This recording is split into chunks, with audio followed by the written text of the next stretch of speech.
vậy ai khơi không không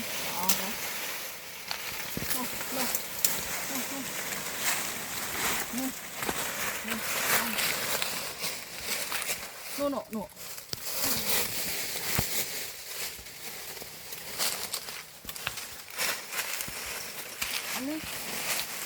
anh đi ăn đó lên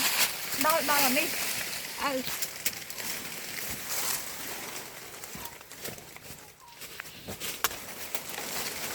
vậy lắc ai khơi à không mày tập hào chứ đâu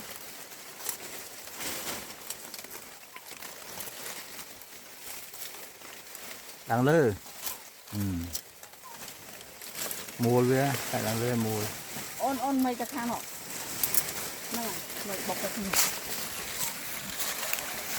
nó ôm thằng ôm một môi này đi môi tới chà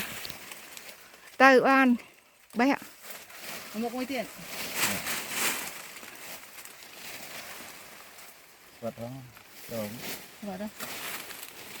bó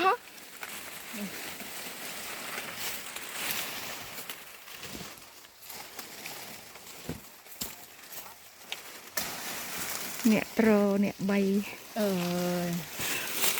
đôi là hông nha nè